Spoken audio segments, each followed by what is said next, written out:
Hey guys, this is Yoda. Right now, the most commonly asked question I get on stream is how do the tank looks for Season 2 and what's going to be the meta tank? So the answer to that is that right now it is far, far too early to know what the meta tank is. We still have 6 weeks of PTR and 1 to 2 weeks, 1 to 2 months, I would say, of tuning where Blizzard could potentially rework a tank or buff or nerf something out of proportion.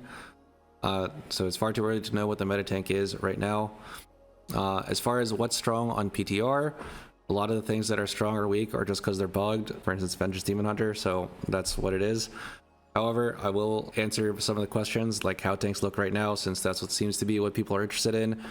If you see this tier list and you see VDH at the top and start gearing a VDH as a result, I will tell you that is not the right move to do. You should probably just play what you enjoy or gear all the tanks if you are planning to do that. With that disclaimer out of the way, first we'll talk about VDH. So it is very bugged right now. I'm not sure anyone actually knows what it's supposed to do, including Blizzard, so we'll see what they end up deciding in the coming weeks. But basically right now, the tier set for all tanks is Luck of the Draw. You get random procs of your main cooldown, so for VDH that's meta. If you play Fellsguard, whenever it procs, it gives you a full refund of every Fellsguard ability, so it resets both Flame Sigils. It gives you a Feldev, so instead of 4 seconds, you get 4 seconds plus a Feldev demonic. Plus it also resets your real Feldev, so you actually get 2 Feldevs. And it also gives you a Demon Surge proc from all of the Demon Surge abilities, so that's, Soul Cleave, Spirit Bomb, and Immora, and, the Sigil of Flames that you got refunded. In my opinion, they're probably just going to make it only give you 1 extra Feldev and not 2. Maybe they'll not give you any Feldevs, in which case the tier set is going to be quite bad. So we'll see how that goes. Right now, it just gives you everything, so it is doing massive damage. If you check the channel, there is a video I posted recently playing VDH in the new dungeon. As far as Eldrachi goes, right now it's also bugged, so there's supposed to be a change to Wounded Quarry where it picks up all physical damage you do and funnels it onto your main target. However, it actually only picks up damage from melees right now, so LOL. And then also, whenever you proc Reaver's Glaive, it's supposed to empower 1 Fracture and 1 Soul Cleave, but instead it empowers 1 Fracture and then all Soul Cleaves for the rest of the dungeon. So every time you Soul Cleave, you just get 6 of them. So right now Eldrachi is broken beyond belief, obviously on PTR, so it's impossible to gauge how it will actually be, especially because no one knows what they actually intended, including them probably, for Fellsguard, its interaction with the tier set, and also no one knows how Eldrachi is going to be because the main change just straight up doesn't work. And also the hero talent is too broken right now, like it's just doing way too much damage because of the extra procs. So no one knows how strong VDH will actually end up. As far as Proc Paladin goes, not much has changed. From live, we didn't see any class changes, no nerfs, a small buff to Templar that no one plays. And the tier set is basically, I would say, roughly the same power level. The current tier set is very strong, gives you a lot of damage and healing during wings. The new tier set in Season 2 gives you a random Guardian Mage of Kings proc, which you don't really care about, plus 20 seconds, I think, of potential refunds from Shield of the Righteous. In a log, this was about 15% of my Holy Power generation. It's not only is that giving you extra casts of Shield of the Righteous, which is just more damage, giving you more resets on most of your cooldowns. So in my opinion, Proc Paladin is actually maybe a slightly stronger compared to Season 1, which is nice, but in the histories, Blizzard has almost never allowed the same tank to be meta from Season 1 to Season 2. They don't really care that much about faded seasons, but season to season, usually the tank meta changes, so I'm kind of expecting something to happen either to another tank or to Paladin. We'll see. Right now though, Paladin, on live Season 1, it's like the only playable tank because all the other tanks suck. And it's kind of the same way in Season 2, except VDH is like too bugged. And not much has changed with Paladin yet anyway. So, as far as Brew and Blood go, they didn't see any changes to their classes, class tree, or spec tree. So they're pretty much the same as they were before. The tier sets are a little bit stronger, in my opinion, than Season 1. Brew especially has a very high proc rate on its tier set, which gives it Fortifying Brew. And also whenever you proc, it gives you cooldown reduction on your Blackout Kick, which is nice with the Blackout combo. I think especially in Raid, it's going to be very impactful. It's going to do decent damage.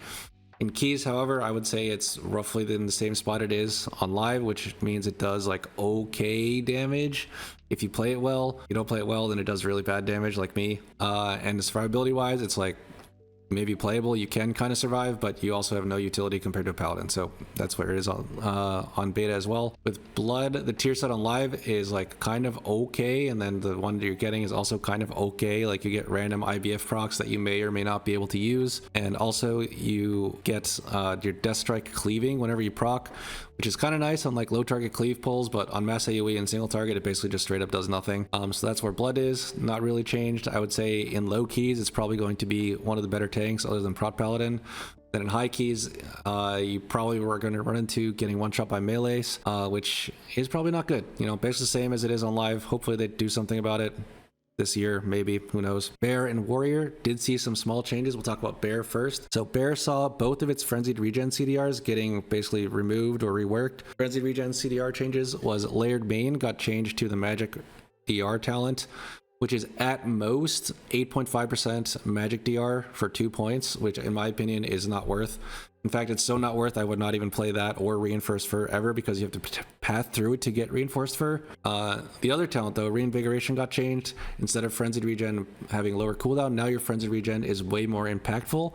The regrowth and rejuve that it casts on you are actually doing a lot of healing. Basically every frenzied you push is going to be a full heal. The tier set is not super impactful, like the random SI you almost never use, and the 10 extra druid spells are kind of nice, I guess, but they don't really, you can't really play around them. They just represent a little bit of damage, and bear damage is quite low on the PTR, especially because you're playing Elun's Chosen, and since you don't want to path through Reinforced Fur, and you also don't want to path through Tooth and Claw, you basically can't take the extra lunar damage or extra arcane damage when you're in bear form, so your damage is very, very low compared to live, which is not great. Survivability, in my opinion, is roughly the same, kind of, which is better than I expected. I kind of expected bear to get gutted, but it's like survived the changes. It's kind of like still okay, in my opinion. Warrior is another class that saw pretty big changes. Ignore Pain got buffed by 30%, Shield Wall cooldown got reduced, and Rage Generation as a whole was nerfed. Basically what this did, survivability wise, I think it's a wash. It didn't feel significantly like tankier or less tanky. Damage wise, you do have a longer cooldown on Avatar since you have less Rage Generation, and they didn't really give anything back. The tier set is not super great and also not super bad. I would say it's just like normal. You basically get random shield wall procs that, again, you may or may not be able to use, probably won't be able to use. And your shield charge has lower cooldown when you get a proc. I would say damage wise, it's roughly the same as on live, except your avatar has longer cooldown. So it's like a small nerf.